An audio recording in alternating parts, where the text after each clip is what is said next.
Assalamualaikum warahmatullahi wabarakatuh. Waalaikumsalam warahmatullahi wabarakatuh. Rabbi shrah li sadri wa yassir li amri wahlul 'uqdatam min lisani yafqahu qawli. Allahumma salli wa sallim ala sayyidina Muhammad wa ala ali Muhammad walhamdulillahi rabbil alamin. Alhamdulillah, ibu yang dirahmati dan diberkahi oleh Allah Subhanahu wa taala. Pertama sekali mari kita bersyukur kepada Allah Subhanahu wa taala. Alhamdulillah, siang hari ini Allah masih berikan kita nikmat iman, nikmat Islam, nikmat kesehatan dan kesempatan. Kita bermohon kepada Allah Subhanahu wa taala, semoga dari seluruh nikmat yang Allah berikan kepada kita menjadikan kita hamba yang bertakwa di sisi Allah Subhanahu wa taala. Selanjutnya tak lupa pula kita berselawat kepada junjungan kita Nabi besar Muhammad sallallahu alaihi wasallam. Allahumma salli wa sallim ala sayyidina Muhammad wa ala ali Muhammad. Semoga dengan kita selalu memperbanyak selawat kepada baginda Rasulullah sallallahu alaihi wasallam, kiranya kita layak dan berhak mendapatkan syafaat dari beliau. Amin ya rabbal alamin. Alhamdulillah, ibu yang dirahmati dan diberkahi oleh Allah Subhanahu wa taala. Di ayat sebelumnya kita sudah membahas bagaimana kenikmatan yang diberikan kepada orang-orang yang tidak beriman kepada Allah Subhanahu wa taala, yaitu kepada orang kafir. Ada beberapa nikmat. Kalau kita lihat, salah satu nikmat di situ di ayat, selain anak dan harta, nikmat Allah yang diberikan Allah kepada mereka itu di ayat 14-nya. Syahwat, wanita, anak, kuda, ladang, emas, perak. Di situ ada 6 nikmat yang Allah berikan kepada mereka. Tapi ada nikmat yang abadi yang Allah berikan kepada orang-orang yang beriman itu hanya 3. Yang pertama tempat tinggal yaitu surga, kemudian pasangan yang suci, kemudian ridho Allah Subhanahu wa taala. Kemudian kita sudah bahas juga bagaimana cara mendapatkan ketiga kenikmatan tersebut, dengan beriman, memohon ampun, sabar, jujur, berinfak, memohon doa ketika pagi. Itu yang terakhir sekali kita bahas. Kemudian kita masuki di surat yang baru, yaitu surah Ali Imran, ayat yang baru, ayat ke-18. A'udzu billahi minasyaitonir rajim. Bismillahirrahmanirrahim. Syahidallahu annahu la ilaha illa huwa wal malaikatu wa ulul ilmi qa'iman bil qist. La ilaha illa huwal azizul hakim. Allah menyatakan bahwa tidak ada Tuhan selain Dia. Demikian pula para makhluk dan orang-orang yang berilmu menegakkan keadilan. Tidak ada Tuhan selain Dia, yang maha perkasa dan maha bijaksana. Di dalam ayat ini, biasanya di dalam kehidupan, kalau kita menjadi saksi, tujuannya untuk siapa, Ibu? Contoh, dalam pengadilan ada seorang saksi. Ketika saksi itu datang di pengadilan, tujuannya untuk siapa dia menyaksikan, Ibu? Sebagai saksi peradilan. Tujuannya untuk orang lain. Contoh, ini kita umpamakan, ini perbedaan, ini dalam kehidupan kita. Ada orang yang dituduh mencuri, atau ada orang yang mencuri. Tiba-tiba ada orang mengatakan, kemungkinan dipanggil saksi di peradilan. Maka saksi itu mengatakan, tujuannya bukan untuk diri kita, tapi untuk orang lain. Baik saksi pernikahan. Jadi ada orang menikah perlu saksi, disaksikan. Maka bukan yang saksi itu yang jadi objeknya, tapi yang jadi objeknya adalah orang yang nikah, atau ada orang yang dalam peradilan yang dituduh bersalah atau orang yang bersalah. Tapi berbeda dengan ayat ini. Ketika Allah bersaksi, tujuannya adalah untuk dirinya sendiri. Nah, sekarang kita bingung, kenapa Allah bersaksi untuk dirinya? Sekarang kita bahas ya, Bu ya. Ini berbeda. Kalau dalam kehidupan ada orang bersaksi, tapi tujuannya untuk orang lain. Tapi Allah ketika bersaksi tujuannya untuk dirinya sendiri, untuk Allah sendiri. A'udzubillahi minasyaitonirrajim. Syahidallah. Allah menyatakan annahu la ilaha illahu, bahwa tiada Tuhan selain Dia. Kata-kata syahida ini terambil sering kita ucapkan, maknanya adalah syahadah, kesaksian. Kemudian sering juga kita ucapkan apabila orang memeluk Islam, asyhadu an la ilaha illallah wa asyhadu anna muhammadar rasulullah. Itu artinya syahadah atau kesaksian. Sekarang kita ingin tahu dulu apa itu kesaksian. Kesaksian ialah pernyataan tentang sesuatu berdasarkan pengetahuan atau berdasarkan pandangan mata. Contoh, ada orang ingin masuk Islam. Pertama, dengan dia mempelajari dengan modal pengetahuan sehingga dia bersaksi tiada Tuhan selain Allah. Ada orang ketika melakukan keburukan atau orang melakukan kejahatan, atau ada orang yang dituduh melakukan kejahatan tapi dia tidak melakukan, maka dia datangkan saksi. Nah, bagaimana pembuktian tersebut? Dengan penglihatan. Jadi yang dinamakan saksi itu adalah pernyataan tentang sesuatu berdasarkan pengetahuan dan berdasarkan penglihatan mata. Itulah pengertian saksi. Maka kita nanti akan bahas lebih dalam lagi apa itu makna dari saksi. Syahidallahu annahu la ilaha illa hu. Allah menyatakan bahwa tidak ada Tuhan selain Dia. Maksud Dia di sini siapa? Tiada Tuhan selain Dia. Kita sudah bahas ayat ini ketika di Al-Baqarah, di Ali Imran ayat kedua. Alif Lam Mim, Allahu la ilaha illa huwal hayyul qayyum. Bahwa tiada Tuhan selain Dia. Dia ini siapa? Yang maha menghidupkan, Al-Hayyu dan Al-Qayyum. Yang maha mengatur alam ini sedetail-detailnya. Ini Allah tidak Tuhan selain Dia. Dia di sini siapa? Yaitu Al-Hayyu, yang maha hidup dan menghidupkan. Ada orang mengaku memiliki Tuhan. Contoh orang yang menyembah berhala. Atau ada contoh orang yang menyembah lain sebagainya. Intinya selain Allah Subhanahu wa taala. Tapi beda dengan Allah Subhanahu wa taala. Allah itu adalah Tuhan yang maha Al-Hayyu. Selain Dia hidup dan menghidupkan. Kemudian ketika Allah menghidupkan bukan sekedar dibiarkan saja oleh Allah Subhanahu wa taala, tetapi Al-Qayyum, mengurus sedetail-detailnya makhluk yang diciptakannya. Beda dengan Tuhan-Tuhan yang lain, mungkin kalau ada orang menyembah berhala untuk dirinya saja dia tidak bisa menyelamatkan. Itu seperti kisah Nabi Ibrahim ketika memukul. Padahal di situ bagaimana Nabi Ibrahim membawa kita untuk berpikir secara cerdas kepada orang-orang jahiliyah ketika pada masa itu. Mereka kalau mengaku katanya itu Tuhan, tapi ketika ditanya bahwa Tuhan yang besar, berhala yang besar itu membunuh yang atau menghancurkan Tuhan yang kecil, mereka tidak percaya. Tidak mungkin. Nah, disitulah salah satu bagaimana kedangkalan orang-orang jahiliyah ketika berpikir tentang ketuhanan. Maka inilah yang dikatakan Tuhan yang Maha Esa, yaitu Allah Subhanahu wa taala.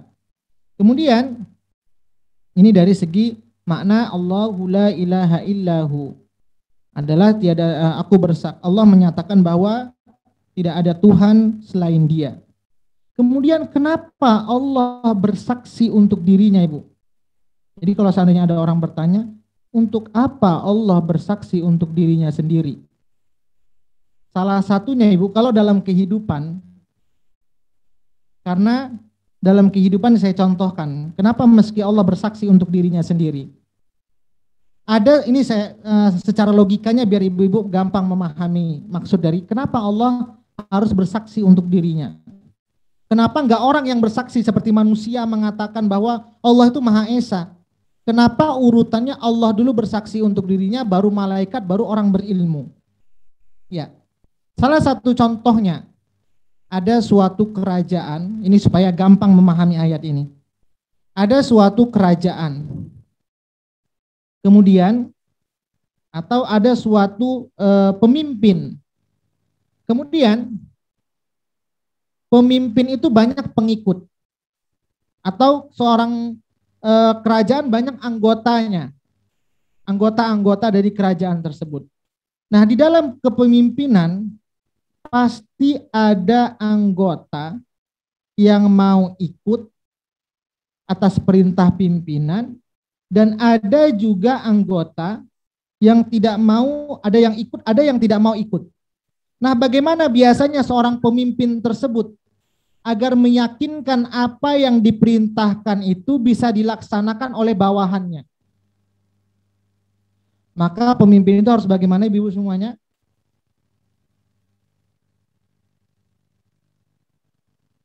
Bagaimana ibu kalau pemimpin itu anggotanya dia nggak mau ikut apa perintahnya? Dihukum Pak Ustadz. Maka pemimpin itu langsung turun untuk menyelesaikan permasalahannya. Agar apa? Agar yakin bahwa perintah itu benar-benar dari Allah, dari pimpinan. Ada orang mungkin dari anggota bawahan. Oh, pimpinan kita mengatakan seperti ini aturan dari pemimpin. Ada orang biasa kadang mau laksanakan, ada yang mau enggak. Tapi kalau presiden yang langsung turun tangan atau gubernur langsung turun tangan ke bawah, baru biasa yang lain mau tidak mau dia akan mengerjakan. Maka begitulah Allah Subhanahu wa taala, ibu-ibu.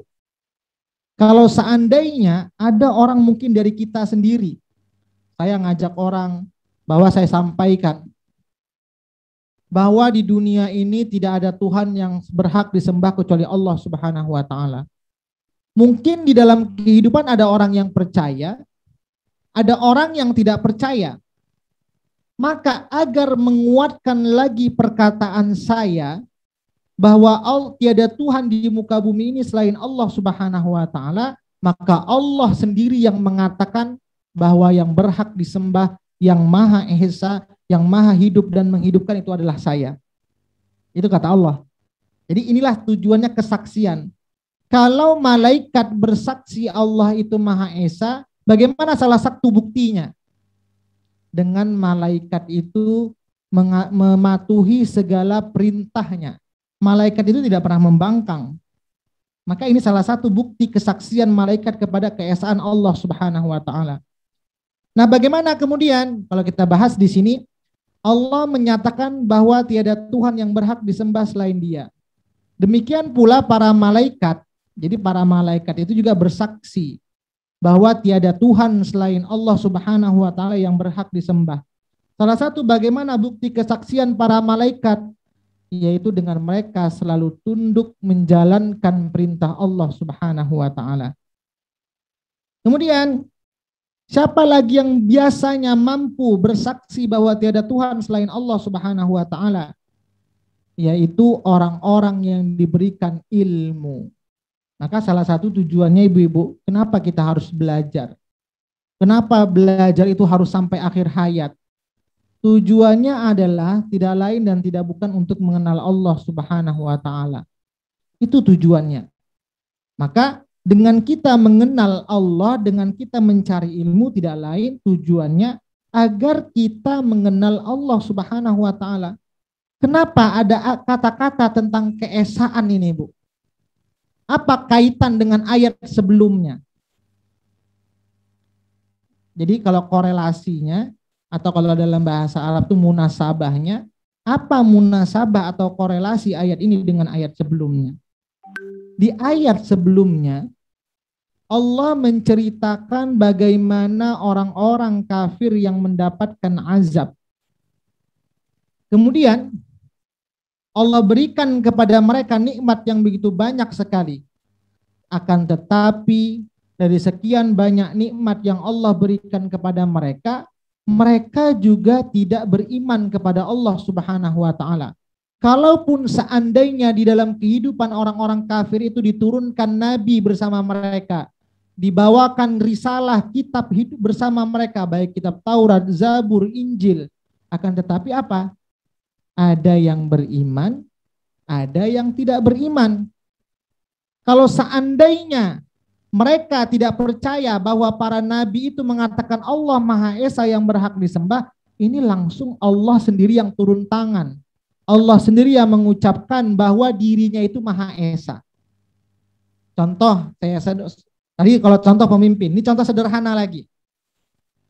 Mana yang lebih kuat pernyataan ini saya berbandingkan pernyataannya. Ini agar kita mudah memahami ayat ini. Saya umpamakan. Saya bercerita kepada Bu Nila. Bu Nila, besok Bu Tutut mau pergi ke Malaysia. Satu kondisi. Saya ceritakan Bu Tutut.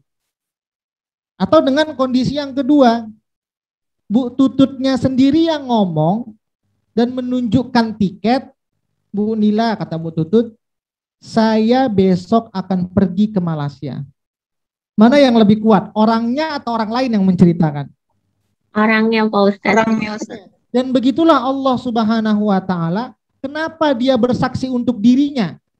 Agar lebih meyakinkan lagi untuk hamba-hambanya. Ada hamba yang beriman, ada yang tidak beriman, maka Allah menguatkan langsung. Tidak ada yang berhak disembah kecuali saya, kata Allah. Ini tujuannya. Maka tadi saya katakan kalau dalam kehidupan orang itu bersaksi tujuannya untuk orang lain. Tapi di dalam ayat ini Allah bersaksi untuk dirinya. Bisa dipahami sampai sini ibu-ibu semuanya? Ini saya buat perumpamaan biar enak memahaminya. Bisa dipahami ibu-ibu? Alhamdulillah bisa Pak Ustadz sampai sini. Nah, jadi syahidallahu annahu la ilaha illa huwa wal malaikatu wa ulul ilmi qa'iman bil qist. Nah, bagaimana cara kita meyakini, cara kita menekankan dalam diri kita agar kita bisa mengetahui bahwa Allah itu Maha Esa, Maha menghidupkan, Maha mengatur yang ada di alam ini. Kalau kita membahas kemarin di dalam surah ayat kursi, ayat 255, itu kan kata Allah itu merujuk 17 kali diulang. Dan itu semua bagaimana kondisi kekuasaan Allah Subhanahu wa Ta'ala. Maka ada paling tidak ada dua. Bagaimana kita meyakinkan seseorang itu bahwa Allah itu Maha Esa. Tidak ada yang patut disembah selain Allah Subhanahu wa Ta'ala.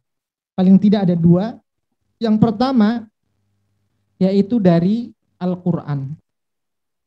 Mana contohnya? Kita baca surah Al-Ikhlas. Ini contoh sederhana saja Bu ya. Qul huwallahu ahad. Nah, boleh dibuka salah satunya kalau bagaimana meyakinkan Allah itu Maha Esa dalam surah Al-Ikhlas. Ini kalau kita buka Ibu ya. Qul huwallahu ahad. Katakanlah Muhammad, dialah Allah yang Maha Esa. Ini meyakinkan orang pertama bisa melalui ayat-ayat Quran. Yang kedua, ayat keduanya, Allahus Samad. Ini salah satu contoh ayat yang mengesahkan Allah. Allah tempat meminta segala sesuatu. Ayat ketiga, lam yalid wa lam yulad. Allah tidak beranak dan tidak pula diperanakkan. Jadi beda dengan manusia. Walam yakul lahu kufuwan ahad. Dan tidak ada sesuatu yang setara dengan dia. Ini salah satu contoh ayat yang membahas bagaimana keesaan Allah Subhanahu wa Ta'ala. Atau kita mundur lagi ke ayat yang dulu pernah kita tadabbur. Bagaimana salah satu contoh ayat yang menjelaskan tentang kekuasaan Allah. Meyakinkan orang bahwa Allah itu berhak disembah.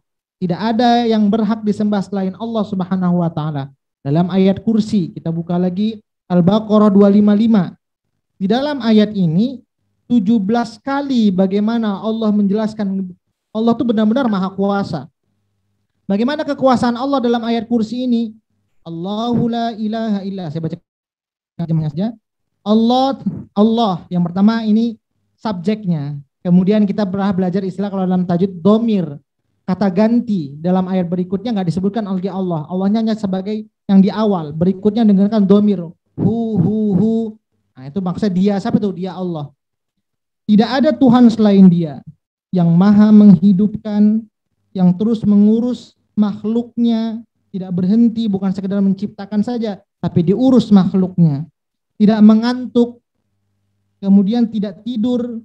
Miliknya apa yang ada di langit dan apa yang ada di bumi. Tidak ada yang dapat memberi syafaat di sisinya tanpa izinnya. Dia mengetahui apa yang di hadapan mereka dan apa yang di belakang mereka.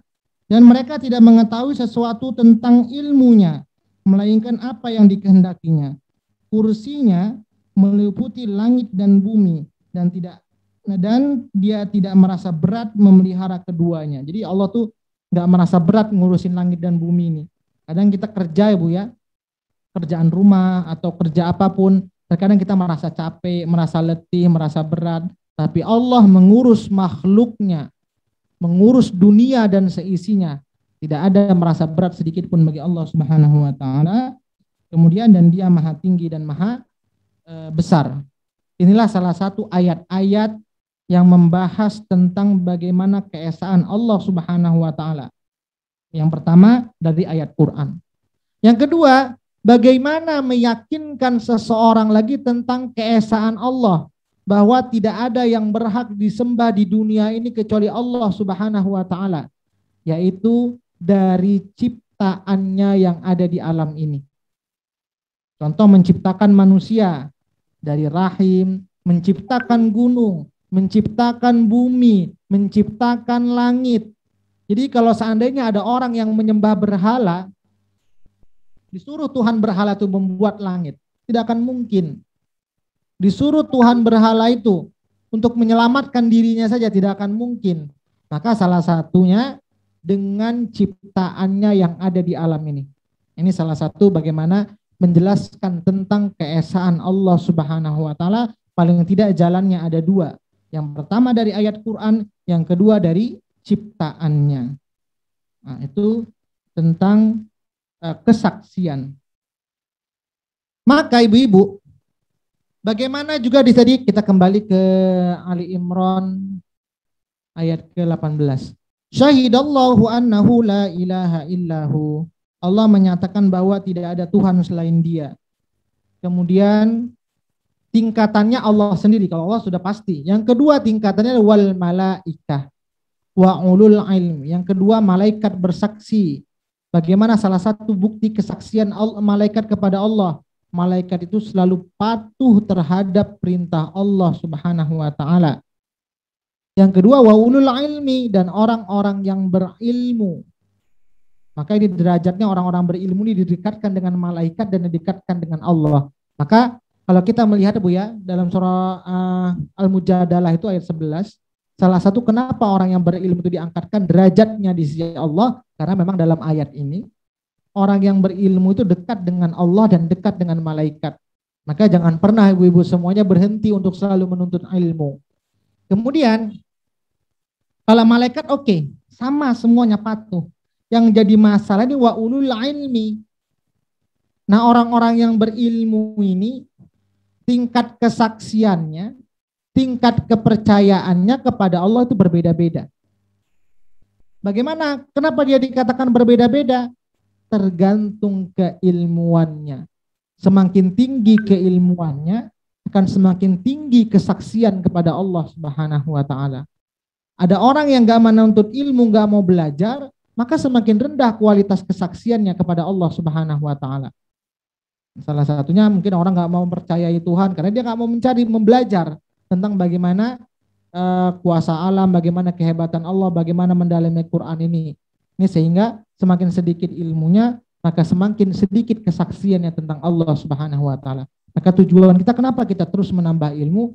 Agar kesaksian kita, keyakinan kita kepada Allah semakin kuat. Itu salah satu tujuannya. Kemudian kita lanjutkan lagi Bu. Wa ulul ilmi qa'iman bil qista. Kemudian para malaikat dan orang berilmu yang menegakkan keadilan. Qaim itu adalah, kalau kita bahas qaim secara sempurna, itu qaim itulah sering digunakan wa aqimis shalah. Aqimis sholata liduluqis syamsi wa aqimus shalah wa atuz zakat. Itu satu akar kata yang sama. Aqim. Apa makna aqim? Biasa kalau diterjemahkan itu menegakkan sholat. Di sini juga diartikan menegakkan keadilan bil qist. Kalau diterjemahkan secara bahasa, apa itu pengertian dari aqim? Yaitu melakukan secara sempurna. Itu makna dari aqim. Berarti apa maksudnya? Berkaitan dengan Allah. Allah itu dari semua sifat-sifatnya, Al-Hayyu, Al-Qayyum, semuanya Asmaul Husna itu. Kemudian dari ayat kursi yang kita bahas tadi, Allah itu maha sempurna yang tidak ada kurangnya sedikit pun bagi Allah Subhanahu wa taala. Jadi tidak bisa disamakan dengan manusia. Tidak bisa disamakan dengan orang yang menyembah Tuhan-Tuhan yang lain. Tuhan yang lain kalau disembah pasti ada kekurangannya. Tapi Tuhan Allah Subhanahu wa taala qaim, yaitu melakukan semuanya secara sempurna. Kemudian bukan sempurna saja, bil qisto. Allah itu maha adil. Jangan pernah kita berpikir Ibu ya, Allah itu tidak adil.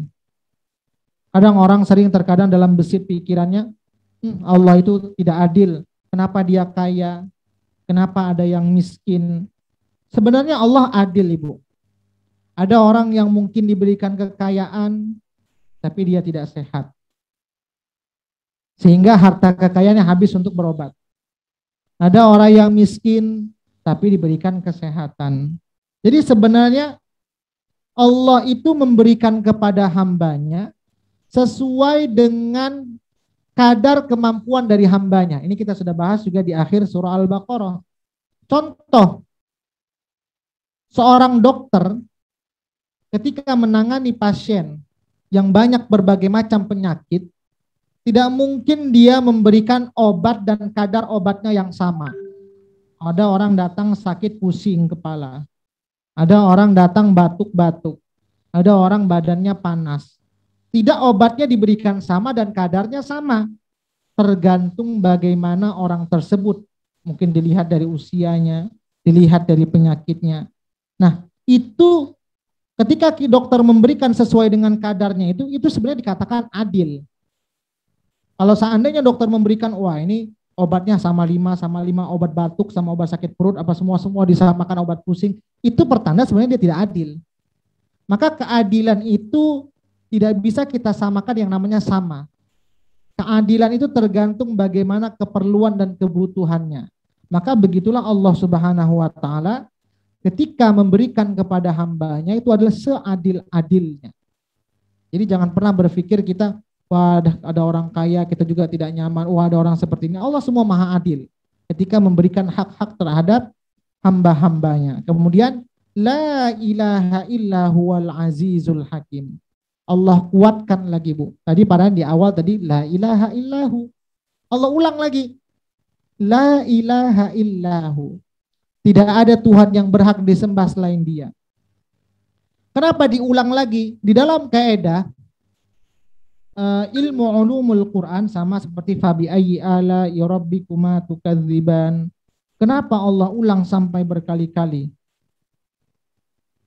Tujuannya adalah untuk menguatkan, karena manusia itu terkadang sering lupa, terkadang manusia itu sering lalai, terkadang manusia itu suka menggantungkan hidupnya kepada selain Allah. Maka Allah ulang sekali lagi. Sudah dijelaskan orang yang berilmu, para malaikat itu tunduk meyakini kesaksian Allah dan Allah itu maha mengatur bagaimana apa yang Ia ciptakan secara sempurna. Kemudian adil, Allah itu maha adil. Kemudian Allah ingatkan lagi, Allah kuat. Kalau begitu, ini sudah saya jelaskan ini kepada kalian semua, kata Allah. Apakah kalian lagi masih mau menyembah selain aku? Tapi kenyataannya tetap ada orang yang masih membangkang, nggak mau menyembah Allah Subhanahu wa taala. Kenapa? Jadi saya umpamakan seorang pemimpin ketika dia menginstruksikan kepada anggotanya, terkadang ada anggota itu yang mau dengar, ada yang mau tidak. Bahkan terkadang kalau pemimpin itu langsung turun ke lapangan, masih ada yang berusaha mencari jalan bagaimana dia tidak menjalankan perintah dari pemimpin tersebut. Maka begitulah Allah Subhanahu wa taala diulang, dikuatkannya lagi bahwa tidak ada Tuhan yang berhak disembah selain aku. Kenapa? Wa huwal azizul hakim. Dialah Allah yang maha perkasa dan maha bijaksana. Sebelumnya kita sudah pernah bahas Ibu, apa arti maha perkasa, apa arti maha bijaksana? Masih ingat Ibu? Maha perkasa dan maha bijaksana?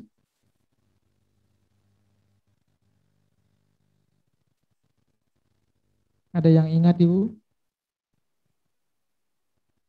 Kapan orang itu dikatakan maha perkasa dan kapan dia dikatakan maha bijaksana? Paling tidak ada 3. wa huwal azizul hakim.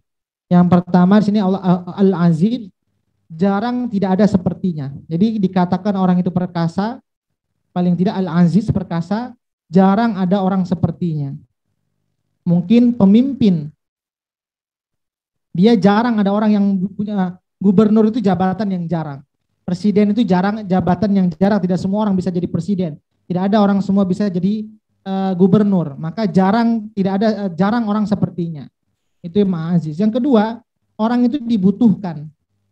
Maka pemimpin gubernur itu dibutuhkan. Kemudian dia memiliki kekuasaan. Tapi presiden, gubernur atau orang-orang yang memiliki jabatan itu tidak bisa selamanya mereka seperti itu. Ada batasnya. Itu kalau dikatakan maha bijak, maha perkasa. Jadi kalau kita mengatakan orang perkasa itu paling tidak ada 3 syaratnya. Jarang ada orang yang sepertinya. Kemudian dia dibutuhkan. Kemudian memiliki kekuatan. Kemampuan kekuatan. Maka Allah itu tidak ada yang sepertinya. Kemudian Allah itu dibutuhkan oleh umatnya selama hambanya selamanya. Kemudian Allah maha kuat, kuasa dan selama-lamanya. Kalau gubernur, kalau presiden mungkin 5 tahun. Tapi setelah itu dia mungkin boleh jadi dia tidak menjadi dibutuhkan lagi bagi orang lain. Kemudian tidak memiliki kekuatan lagi. Kenapa? Mungkin semakin tua. Kalau jarang orang sepertinya mungkin ya jarang cuma masa 5 tahun saja. Tapi Allah Subhanahu wa taala yang dikatakan maha mulia atau maha perkasa paling tidak memiliki 3 karakter, jarang orang seperti dia, kemudian dibutuhkan, kemudian dia memiliki kekuatan. Itulah yang dimaksud dengan maha bijaksana. Sepertinya kita hanya bisa 1 ayat saja Ibu karena di Medan sudah azan. Silakan yang mau tanya Ibu. Mudah-mudahan bisa dipahami penjelasan yang singkat ini. Jadi tujuan ayat ini adalah untuk membantah orang-orang kafir. Udah dikasih nikmat banyak, gak mau nyembah Allah. Sehingga Allah langsung yang turun tangan. Sembah aku, kata Allah. Mungkin kalau para malaikat, para rasul yang sudah diutus, orang-orang yang berilmu ketika itu mengenal Allah dinyampaikan kepada orang kafir, mereka gak mau juga ngikut. Maka langsung Allah yang bersaksi untuk dirinya sendiri. Itu tujuannya Ibu. Bisa dipahami penjelasan saya Ibu? Alhamdulillah paham banget Ustadz, mana pakai perumpamaan jadi lebih jelas lagi. Ya, karena kalau nggak pakai perumpamaan Alhamdulillah. sulit memahaminya Ibu. Iya Allah betul. ngapain Allah bersaksi untuk dirinya? Harus cari perumpamaan supaya enak cara memahami ayatnya. Betul Ustadz, lebih mudah jadinya pahamnya. Iya Ustadz, saya bantu bacakan untuk pertanyaannya. Ada 1 pertanyaan dari Ibu Dona. Assalamualaikum Pak Ustadz, kenapa dalam Al-Quran kata-kata yang merujuk kepada Allah itu kami, jamak, bukan aku tapi tunggal.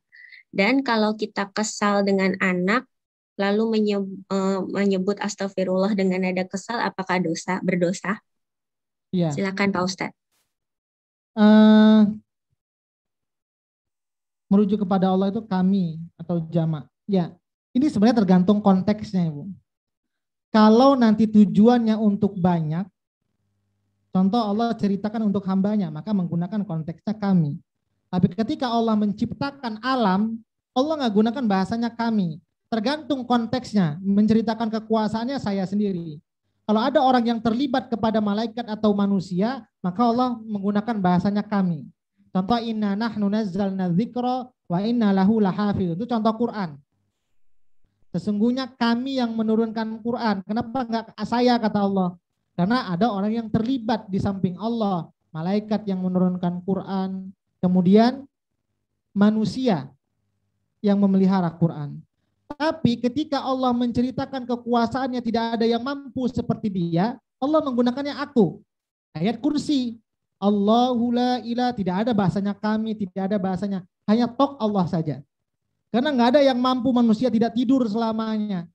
Tidak ngantuk selamanya. Cuma Allah yang bisa. Allah yang bisa menghidupkan. Allah yang bisa mengatur umatnya sedetail-detailnya. Bukan umat hambanya sedetail-detailnya. Maka Allah tidak menggunakan bahasanya kami. Jadi tergantung konteks. Kalau ada keterlibatan malaikat dan makhluknya, maka Allah menggunakan bahasanya kami. Tapi kalau tidak ada keterlibatan dan hambanya tidak bisa seperti Allah Subhanahu wa ta'ala, seperti tidak ngantuk selamanya menciptakan, maka Allah tidak menggunakan bahasanya kami. Tetap Allah, nggak bawa orang lain. Nah, itu tergantung konteks. Kemudian merujuk kepada Allah, kemudian jamaah. Kalau kesal dengan anak Pak Ustadz terus menyebut astagfirullahnya dengan nada kesal, itu berdosa apa tidak? Ya, yang pertama kita tidak boleh kesal dengan anak, tapi kan dalam realita ada kesal juga, Bu ya. Mungkin dengan dia melakukan kesalahan, dalam hati kita pingin dia jadi orang baik, nggak melakukan kesalahan, tapi bertolak belakang dengan hati kita, sehingga kita terkadang kesal. Paling tidak kalau seandainya terlepas dari mulut kita atau terlepas tangan kita memukul, paling tidak kita segera meminta maaf, kemudian kita segera memohon maaf, selain maaf kepada anak tersebut, memohon ampun kepada Allah. Karena memang orang tua itu suatu keramat yang Allah berikan. Jadi di dunia ini yang keramat itu, Bu ya, bukan pohon yang besar. Ada orang, wah kita ayo pergi ke tempat keramat pohon besar. Salah besar. Keramat itu bukan kuburan. Keramat itu adalah orang tua kita. Jadi kalau orang tanya, ada yang mengatakan, wah ini pohon keramat, pohon besar, umurnya udah ribuan tahun. Nanti kalau kita di bawahnya ada macam-macam lah pendapat orang. Itu enggak keramat. Ada orang, oh ini kuburan yang udah, atau bagaimana kuburan yang bisa memberikan, ya kuburan itu enggak keramat. Yang keramat itu orang tua. Orang tua itu langsung apa yang diucapkannya enggak nunggu hukumannya di akhirat. Langsung dunia akhirat dapat. Maka kalau seandainya kita kesal dengan anak kita, selain kita minta maaf ke anak, baru kita minta ampun kepada Allah Subhanahu wa ta'ala. Kenapa? Karena anak itu amanah yang harus kita jaga dengan sebaik mungkin. Ibu punya benda yang berharga, pasti ibu jaga sebaik mungkin, diletakkan tempat yang terbaik agar jangan rusak. Maka anak itu jauh lebih berharga dan akan diminta pertanggungjawabannya di hadapan Allah. Maka kalau seandainya kita kesal dengan anak, selain kita mengajarkan minta maaf kepadanya, jadi jangan pernah malu untuk minta maaf ya Bu ya. Kita nggak apa-apa walaupun kita orang tuanya. Wah saya nanti nggak enak nih, saya minta maaf ke anak. Padahal saya lebih tua, harusnya anak minta maaf ke saya. Tidak ada kata malu untuk minta maaf ke anak. Yang kedua, setelah itu kita mohon ampun kepada Allah atas sikap atau ucapan kita yang tidak pas. Atau kalau perlu kita tarik, ya Allah saya tidak sengaja, dari kesal saya terucap sini. Allah semoga jangan engkau berikan kepada anak saya. Mungkin kalau tadi kita bilangnya bodoh, kita balikan, ya Allah semoga engkau berikan kepandaian kepada anak saya. Seperti itu Ibu. Insya Allah. Jadi kalau menyebut astagfirullah dengan nada kesal itu berdosa apa tidak Ustadz? Iya. Kalau kita namanya berzikir itu tidak ada yang namanya dosa ya Bu. Walaupun dengan kondisi kesal. Karena yang kita kerjakan itu kebaikan. Oke baik. Ya, seperti itu. Bu. Mungkin habis marah atau kesal bisa langsung wudhu ya Ustadz ya, biar ya, wudhu atau duduk dengan berbagai macam cara. Bisa mandi, itu kalau dari sunnah seperti itu. Bu. Oke baik. Baik Ustadz, pertanyaan selanjutnya dari Ibu Nur Hayati. Pak Ustadz, bagaimana agar supaya kita selalu tetap sabar dan tawakal menjalani kehidupan? Iya. Ada tips-tipsnya nggak Ustadz? Yang namanya sabar, ada orang sering menggunakan bahasanya, sabar itu ada batasnya. Sering. Kalau bahasa Quran, sabar itu adalah pahala yang tidak ada terhitung. Maka sabar itu ada tingkat-tingkatannya. Bukan berarti yang namanya sabar itu kita diam dipukul orang. Bukan berarti yang namanya sabar itu ketika rumah atau apa kita diganggu orang kita diam-diam saja. Sabar itu memiliki tingkatan. Contoh, ada orang yang menyakiti kita atau ada orang yang menjelekkan kita tidak sesuai dengan fakta. Biar saja. Kita yang tahapan pertama, sabar pertama kita biarkan. Itu sabar. Masih lagi dia melakukan, masuk tingkatan yang kedua. Kita ingatkan dia. Apakah itu masih termasuk sabar? Masih termasuk sabar. Kenapa? Karena kita belum memukul dia. Jadi sabar itu masih sabar. Jadi jangan dikira sabar itu kita tidak bereaksi. Yang dikatakan sabar itu bereaksi tapi tidak langsung ke ujungnya. Oh kalau begitu, saya sudah mengingatkan dia masih buat juga. Kita cari jalan yang terbaik. Gimana cara solusinya? Kalau sampai titik akhir dia juga nggak mau, baru kita membuat hal-hal yang membuat dia tidak jera untuk tidak melakukannya lagi. Itu tingkatan sabar. Maka sabar itu terbagi-bagi, Bu. Ada sabar dalam ketaatan, contohnya dalam ketaatan belajar, mengaji, dan lain sebagainya. Perlu kesabaran. Jangan kita sampai putus di tengah jalan. Itu bagian dari kesabaran. Nggak paham-paham, berhentilah, itu nggak sabar. Maka bagaimana solusinya kalau dalam ketaatan kita sudah lemas, nggak semangat lagi? Lihat orang yang lebih baik dari bandingan kita. Kenapa dia bisa, kita nggak bisa? Itu caranya.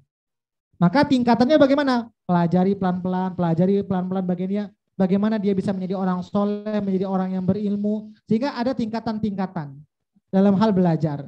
Sabar yang pertama. Tingkatan sabar dalam hal ketaatan. Sabar yang kedua, sabar dalam hal yang dilarang oleh Allah Subhanahu wa taala. Contoh apa? Maksiat. Bagaimana ada orang ngajak kita maksiat?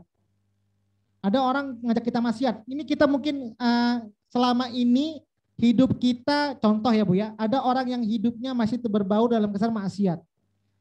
Apakah ketika dia masih datang ke tempat maksiat, ketika ini diajak kebaikan, dia masih melakukan contoh mabuk-mabuk? Bagaimana dia mensabar untuk menolaknya? Ada orang yang nggak bisa langsung meninggalkan. Langsung ditinggal tuh nggak mungkin rasanya, ini berat sekali. Maka bertahap. Besok masih datang ke tempat diskotik contohnya, tapi nggak mabuk, pelan-pelan. Yang sebelumnya mabuk, itu sabar. Mencoba bertahap untuk meninggalkan kemaksiatan. Jadi sabar itu bukan berarti langsung tinggal, tidak. Jadi kan tadi sabar ketaatan, sabar maksiat. Pelan, besok lagi, coba lagi, apa lagi yang bisa ditinggalkan nih? Oh, mencoba menjauhi teman yang biasa ngajak kita. Tutup telepon. Ini mungkin contoh cara.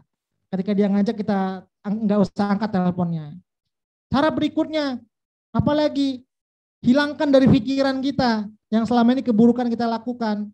Itu contoh tahapan dalam sabar. Maka sampai nanti intinya hilang dari pikiran dan kita nggak melakukan kemaksiatan, itu sabar dalam hal kemaksiatan yang dalam Allah Subhanahu wa taala. Baru sabar yang ketiga, sabar dalam ujian. Contoh tadi orang menghina kita atau ada musibah, bagaimana solusinya? Sedikit demi sedikit, seperti itu Ibu. Jadi sabar itu bukan berarti kita tidak bereaksi. Sabar itu bereaksi. Tapi bukan langsung kita membalas dengan keburukan, tapi membalasnya dengan kebaikan untuk menyelesaikan masalah. Kemudian dan tawakal, bagaimana menjalani kehidupan. Tawakal itu adalah bukan berarti kita juga pesimis. Tawakal itu adalah optimis. Ini pengertian tawakal itu adalah bukan pesimis. Tawakal itu adalah optimis. Setelah berusaha, apapun itu yang terbaik itu adalah sudah ketentuan dari Allah Subhanahu wa taala. Jadi tawakal itu adalah optimis atas segala sesuatu yang kita kerjakan. Inti akhirnya setelah kita serahkan, faida azamta fatawakkal 'ala Allah. Kita serahkan semuanya kepada Allah Subhanahu wa taala. Itu Ibu. Jadi bagaimana menjalani kehidupan, usaha dulu, titik akhirnya baru kita serahkan ke Allah. Jadi sabar tadi ada 3 macam. Jadi ada prosesnya semua ya Ustadz. Iya Bu. Oke, baik, ini ada yang raise hand, Bu Heni, silakan Bu Heni.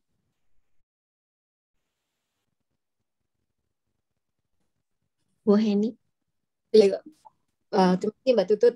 Ustadz, begini Ustadz, saya pernah bukan, maksudnya kalau orang menghina, dia menghina, lepas itu saya tidak ada, kata Ustadz tadi harus bereaksi, sabar harus bukan berarti diam, harus bereaksi. Iya. Oke, dalam reaksi saya tetap memaafkan dia, tapi saya tidak mau kontak lagi dengan mereka dan sengaja memang tidak mau berurusan karena pikiran saya ingin menjauhi daripada sifat-sifat yang mungkin buruk kepada diri saya yang hingga kepada saya mengakibatkan suatu dosa. Bolehkah itu Ustaz? Reaksi saya begitu Ustaz. Tadi reaksinya harus dalam Ustaz. kebaikan. Yang namanya memutuskan silaturahmi itu keburukan. Ajaran manapun melarang untuk memutuskan silaturahmi. Kenapa? Ketika orang melakukan kesalahan yang akhirnya sering kita bahas juga di Ali Imran 133 sampai 135. Wasari'u ila maghfiratin min rabbikum wa jannatin 'arduhas samawati wal ardu 'iddat lil muttaqin. Salah satu bagaimana kita mendapatkan surga seluas langit dan bumi, pertama wasari'u, jangan menunda-nunda dalam hal kebaikan. Kalau ada kebaikan langsung dikerjakan. Jangan nunggu besok, akhirnya nggak jadi-jadi kita mengerjakan kebaikan. Ini orang yang berhak mendapatkan surga seluas langit dan bumi. Kemudian alladzina yunfiquna fis sarra, ayat 134-nya, alladzina yunfiquna fis sarra'i wad dharra wal kaziminal ghaiza wal 'afina 'anil nas wallahu yuhibbul muhsinin. Yaitu orang-orang yang berinfak. Berinfak itu salah satu keutamaannya bisa mendapatkan surga seluas langit dan bumi, baik di waktu lapang maupun sempit. Dan orang-orang yang menahan amarahnya, tadi Bu Heni mencoba, ada orang yang menahan amarah. Tapi caranya dalam ayat ini kita nggak boleh memutus silaturahmi. Memaafkan, sudah dimaafkan. Atau ada orang yang menyakiti, kita marah. Kemudian orang-orang yang menahan amarahnya, ada orang yang disakiti tapi dia berusaha menahan amarah. Maka itu jauh lebih baik, dia akan dapatkan surga seluas langit dan bumi. Dan memaafkannya, sudah tidak marah, memaafkan itu berat Ibu ya. Ada orang marah tapi dia nggak maafkan. Ini sudah dia nggak marah, memaafkan. Yang nama memaafkan wal afin. Afwan itu sering kita gunakan minal aidin wal faizin dalam hari raya juga. Memaafkan itu adalah ibarat suatu kertas yang putih atau suatu papan tulis yang dihapus, tidak akan ada bekasnya lagi. Maka kalau seandainya ada bekasnya, tingkatan orang memaafkan itu bermacam-macam. Ada orang ketika melakukan kesalahan pengen balas jauh lebih berat. Ada orang mukul mungkin dengan sapu, maka dia ingin mukul mungkin dengan kayu yang besar lagi, ingin balas lebih tinggi. Ada orang ketika melakukan kesalahan dia pukul dengan sapu, balasnya paling tidak setimpal, pukul dengan sapu juga. Ada orang yang ketika melakukan kesalahan, oke, saya nggak akan balas sekarang, saya cari waktu lain. Itu juga belum memaafkan. Ada juga tipe orang ketika disakiti, oke, sekarang saya tidak akan balas, tapi saya nggak ikhlas. Nah, dia nggak memberikan balasan yang serupa, tapi dia nggak terima. Itu juga belum memaafkan. Ada orang juga yang ketika dilakukan kesalahan, ditimpa suatu kesalahan, oke, saya nggak maafkan sekarang, tapi nanti saya tuntut di akhirat. Itu juga belum memaafkan. Ada orang ketika itu nggak bisa lepas dari pikiran, dia coba sudah memaafkan, tapi dalam pikirnya terus tersimpan. Itu juga belum memaafkan. Yang namanya memaafkan itu lepas, tidak tersimpan lagi dalam hatinya seperti kertas putih atau papan tulis yang dihapus. Itu makna dari wal afin. Nah, bukan sekedar itu saja, ada tingkatan lebih tinggi lagi. Dalam ayat berikutnya, orang-orang menahan amarah dan memaafkan. Dan Allah mencintai orang-orang yang berbuat kebaikan. Maka kalau ada orang yang jahat sama kita selain kita maafkan, balas dia dengan kebaikan. Bukan memutuskan silaturahmi. Tapi kalau seandainya ada orang nih jahat sama kita, kita sudah maafkan, beri dia kebaikan. Itu akhlaknya Rasulullah. Ini kenapa Rasulullah itu menjadi akhlaknya dikatakan akhlaknya Quran? Karena akhlaknya Rasulullah tercermin dalam Quran. Contohnya apa? Rasulullah ketika dihina, dilempar tai unta, tapi ketika orang itu sakit, Rasulullah datang memberikan bawa oleh-oleh. Nah, itu sebenarnya caranya. Jadi